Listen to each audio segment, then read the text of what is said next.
I got a little time this morning on the job site, and I'm going to kind of give you a different perspective that maybe you have never heard of or thought about.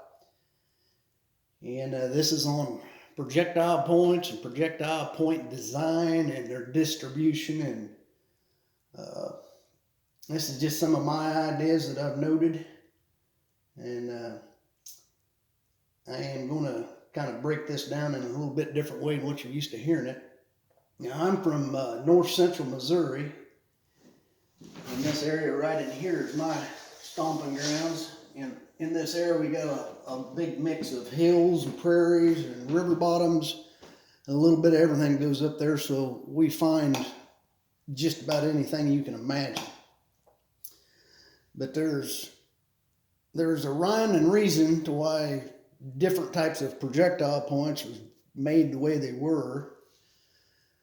And I've kind of narrowed down for right now, to 3 different types of peoples that made these things. And one of them is called the Javelin grass people, the Woodlands hills and ditch people, and the Woodlands river cane people. Now, when I say Javelin grass people, that can cover anywhere from the Paleo period all the way to the Woodlands period. And the same with the Woodlands hills and ditch people. It can go all the way from Paleo all the way to the Woodland. And same with the river cane people. And when I say river cane, that's just what I mean. River cane is a native bamboo that mainly grows along the rivers. It's a southern growing type of native bamboo, and natives use that quite a bit. And I named them this because it's just to give you a different way of looking at it. And the first type is the Javelin grass people, and the Javelin grass people were the people that hunted and made their living off of the prairies and the Great Plains, usually large, like herd animal types. And this is kind of just a general map. I just roughed it out pretty quick, and I'm going to kind of show you where some of these projectile points are distributed at and how they've changed and different things. And the first we're going to talk about is the grass people. And these prairies, these tall grass prairies come in. And actually all the way over to Illinois, up into Iowa. And this is like all tall grass prairies. Through this area right through here. And as you get further out, it gets short grass prairies. All the way to the Rocky Mountains, all up in the Dakotas. Tall, blending into short. And to give you an idea, this is Kansas City and St. Louis. And the Javelin people, they threw javelins. Now the javelin is one of the only shafts that you can throw by hand, but you can also throw it with the atlatl. And it comes in a number of sizes. And it's made for long distance hunting. I mean, you can throw them a long, long ways by hand or with an atlatl. Now, where I come from, we have lancelet points like the Sedalia and the Nebo Hill. And what I've noted is with lancelet type points, whether it's from Paleo all the way up to late Archaic, and the further west you get, the smaller these points get. You just get smaller and smaller. You go out into the Great Plains, And you got lots of your paleo stuff, agate basin and a lot of your paleo stuff, all the way down to, you know, Folsom, down in the southwest. As you go inland, like into the Ozark Hills and stuff, they kind of tend to be less and less. So that's why I call those the Javelin grass people. They made their living off of hunting in the prairies and big game animals. The second type of people is what I call the Woodlands hill and ditch people. And basically what that is, you got the hill country and waterways. When I say woodlands, that means that they hunted and lived in the woodlands. They hunted all types of game, anywhere from buffalo all the way down to turkeys and what have you. But buffalo probably wasn't their primary game source, like a lot of your western lancelet types. So the woodlands hill and ditch people, anywhere you can find a tributary, small or large, the main rivers and all of its tributaries, these people tended to hang around and make their living off of close to the main tributaries and the hills. And they made a different type of projectile point. Actually, a big variety of projectile points, but they tended not to make javelin, lancelet type projectile points. The third type is the Woodlands river cane people, and their primary shaft material was river cane, in my opinion. If you have river cane, it is far superior to any other shaft material that I've found.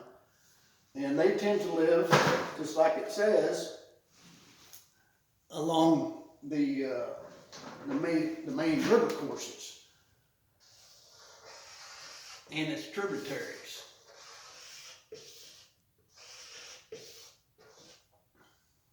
And they kind of probably ventured out into maybe a little bit into Iowa, especially down here in the southwest or southeast part, and actually the whole entire southern part of the country. I mean, Oklahoma, all the way down to Texas, all this area into Illinois, down to Florida. And these type of people utilized river cane, and they designed their points around those, in my opinion.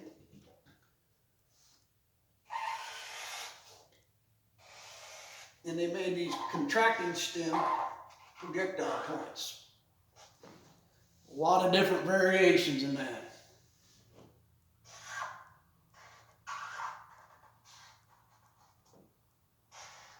You find a lot of contracting stem points down in the Oklahoma area, down into Texas, especially over in the southern states of, you know, Alabama, Mississippi, all the way over to Florida. A lot of different types of contracting stem points.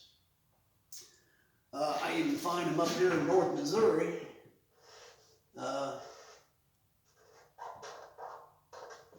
But they tend to, as you go north, they tend to fizzle out. You just don't find as many. I mean, you can find contracting stem points, you know, further north and even out into Kansas, along some of the major riverways and stuff. So they was traveling and living along these rivers. Now, there possibly could have been pockets of, you know, river cane here and there up north. But from what I've noticed compared to like over here in the Illinois area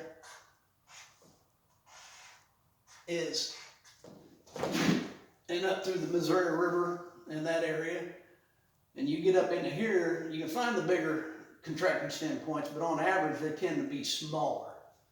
Now I've heard that there's pockets of contracting stem points up in Iowa, but you get out in here, up in Nebraska, the Dakotas and stuff, they don't exist anymore. They quit, they don't make them up. They didn't make them up in here. So that suggests to me that wherever river cane grew, because of the climate, they also designed the points to, you know, to match that. And basically, some of these point styles had a base on them that fit perfectly into the river cane as far as hafting up. Another type of point, starting with Dalton and hardened barb and a lot of the other ones, they tend to hang around these river cane areas quite a bit too. Actually, more so. You can probably do an overlay of your early archaic bevel type point technology, and it matches up perfectly with river cane distribution. And quite possibly the same with the contracting stem. So as you go north, river cane is kind of a warm climate type plant. And as you go north, because of the climate, it gets colder and colder and colder, that it won't even grow up in the northern parts. And it's kind of stunted here. It doesn't get as big around. But I mean, it's still big enough to make shafts, which I think is probably why the size difference. They started making smaller and smaller because they was using, you know, smaller material to make it. Now, something that I've noticed also, that the bevel edge shortening technology is more confined in the southern areas as opposed to the northern parts up here. As the further north you get, the technology of, you know, sharpening and beveling points, it kind of disappears up into here. They didn't do a lot of beveling. And the same with that, as you go west, out to the Great Plains, bevel edge technology almost disappears as far as projectile point sharpening and stuff like that. Now you still get handheld knives that are beveled, but they quit doing the bevel technology, and that could have something to do with detachable foreshafts that mounted into river cane type shafts. So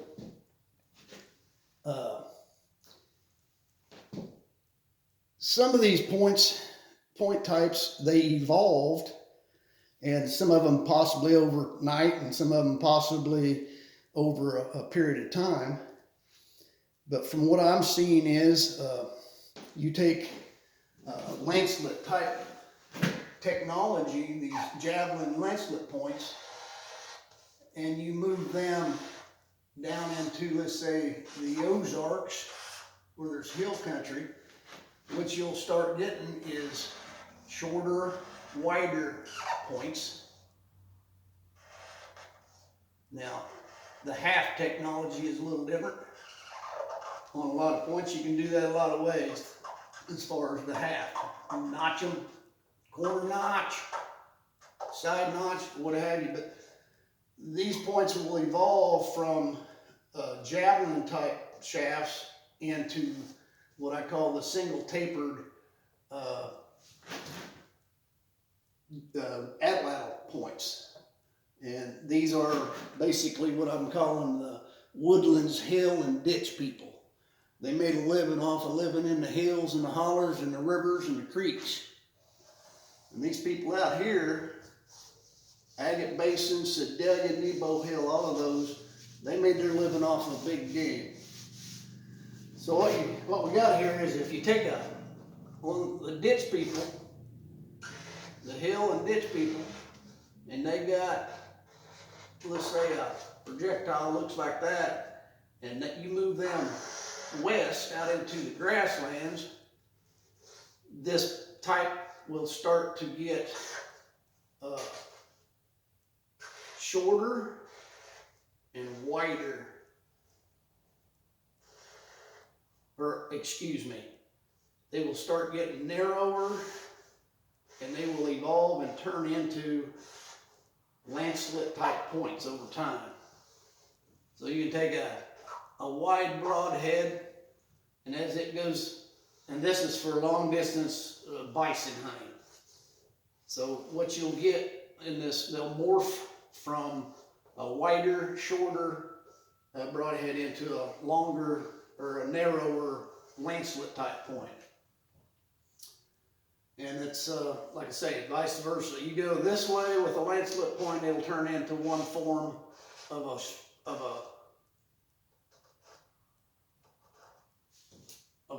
at-level projectile point. So you take something, and let's say like a middle Woodlands Hopewell point. Sorry about my drawing here. And you move it out into the grasslands, it will start to get narrower and longer. And to eventually it will evolve into a lancelet type projectile point. And that has to do with penetration at long distances. So, and vice versa. You take a lancelet point, move him into the woodlands, it will develop possibly shoulders as a hafting element, or it will turn into a shorter, wider projectile point. Whether it has side notch, corner notch, what have you. So the type of game that they're hunting and the type of spear they're using to hunt with determines how that works. Now you get out here in Kansas, Nebraska, or whatever, and you can say, well, but they have notch, these little notch points out here. I'd say, yeah, those are ditch people that's making a living off of rivers and tributaries and hill country and stuff like that. You take Dalton, for example, way down here, that's the hot spot for Dalton points.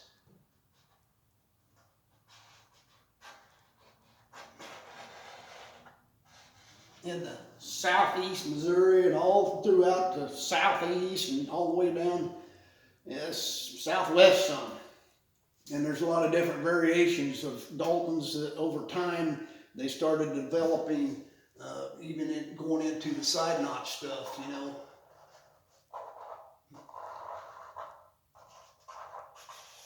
But if you go out into the grasslands, when they get there, those Daltons will turn into lancelet points.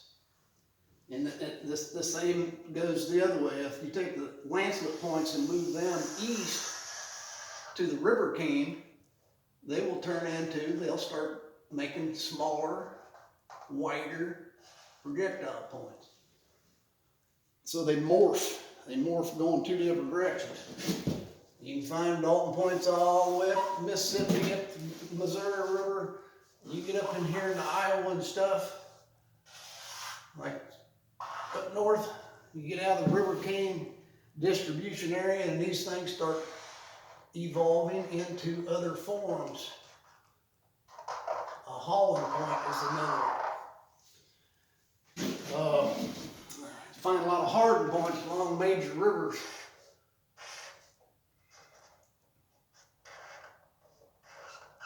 That ain't very good hardened point.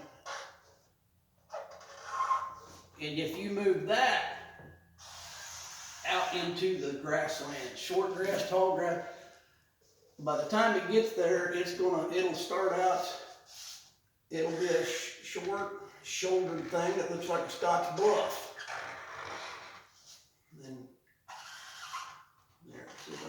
Scotch Bluff here.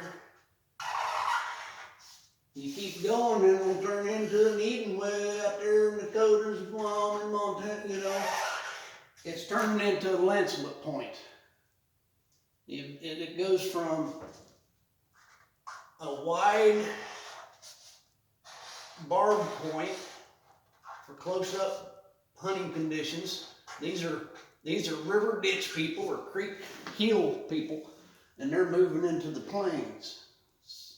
The same way, you can take a Scotch Bluff or an Eden and move him down into the hills and the hollers in Missouri, and it'll turn into a wider, you know, there you go, type projectile point.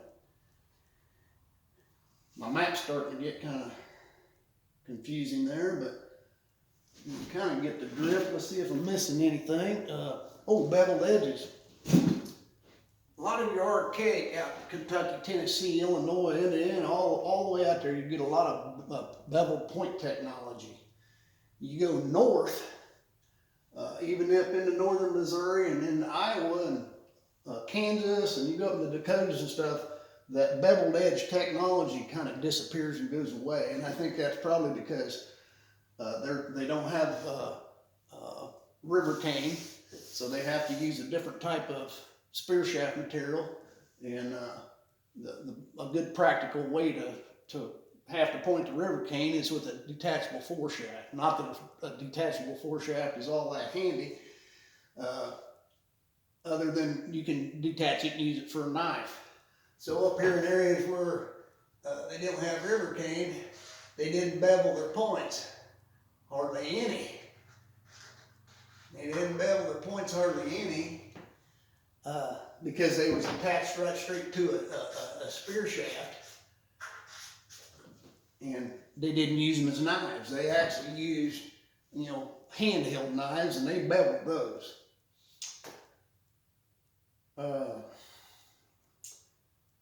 Like I say, there's so many different point types and different sizes. You start getting away from, and that's another thing, in North Missouri you find lots of smaller archaic and middle, you know, woodland period points that are exceedingly small compared to southern Missouri, let's say. Now, don't get me wrong, these big game hunters out here, they hunted anything that walked or crawled, and so did the hill ditch people, and so did the river cane people. They was opportunists and they hunted everything. It's just that these people, they specialized. These people specialized in big game and grass country, and these people down here hunted, you know, like white-tailed deer, and they hunted along the rivers in the hills and the hollers and stuff. So when I say woodlands, you can have woodlands period during the paleo times. Any of them that made their living off of hunting in woods, you know, they were woodland, and they designed their projectile points accordingly, just like the Javelin grass people. So you get projectile point morphology that has to do with the hunting conditions. So all of these point types, like down here in Oklahoma and stuff, where river cane is thick, or was thick, you find lots and lots of these contracting stems. Same with you go to southeast, you know, down the southeastern states. You go northeast up into the New England states, and all the contracting stems, or at least these types, they disappear, or there's fewer and fewer of them. Anywhere you find hills and a lot of timber and stuff like that, you will not find as many lancelet points as you do in the grasslands. And that's a little bit different way of looking at it, but that's what I've been studying now for 25 years. And I hope that made a little bit of sense to you. I know it's a little bit long video, but I'd like to hear your comments and give me your opinion on it. Thank you.